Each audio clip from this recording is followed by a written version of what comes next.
Well, back to the weather here. Fast-moving clouds, more rain coming down. We can hear it here on the station roof. So yeah, just more of this still coming through, trying to get it all out of here. It eventually will happen as we go through the overnight.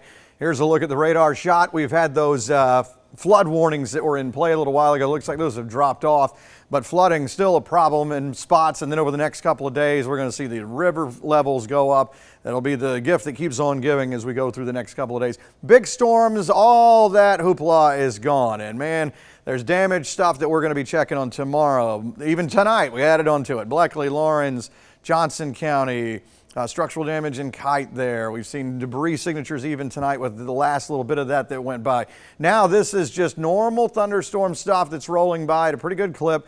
Putnam County, you may still hear a rumble here or there, and this is not the end of it. That is coming in as we go through the overnight along the actual cold front. This is the merciful front that will finally clear a 2-day severe threat out, but it has to get all the way through here tonight before that can happen. Atlanta with a severe thunderstorm warning just a moment ago. So some of these storms, surprising to me, that they are still going as much as they are in a worked over environment, even in our area. There was so much energy today that even after it's been scoured out, the instability, the food for these storms, for the most part, they are still going out there. So still producing more as we go through the next few hours. You will no doubt, unless these things start to weaken down, you will hear more thunder out there and the rain as it moves on through. This is an interesting map right here. This shows you where instability is greatest, where we had the most energy for thunderstorms. Anything that's in the pink shaded area, that was that powder keg environment. And notice how we really ate away at it as we went through the day today. But now some of this in our southwestern counties kind of building back up ahead of the front. And you can see some of the fuel for these storms is still there. How about this? This is mind-blowing. This is just over the past 2 days, a lot of it today. Rainfall totals 8.5 inches here, 8 inches Macon, 7, nearly 8 inches of rain.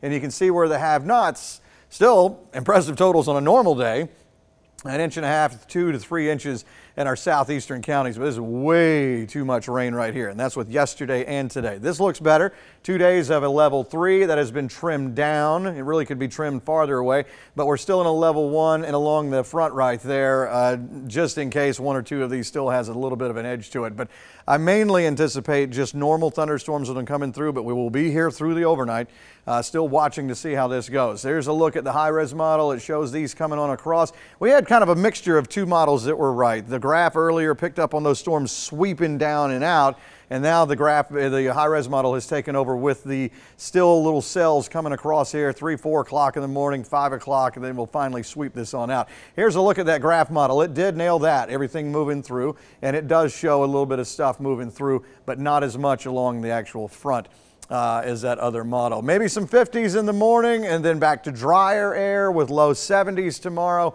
Sunshine coming back, a cooler weekend on tap, but at least no severe weather. So once we get this out of here over the overnight hours, if you hear some last thunder in the next couple hours, that will be the line. That'll be the last one coming through, and we will clear it out.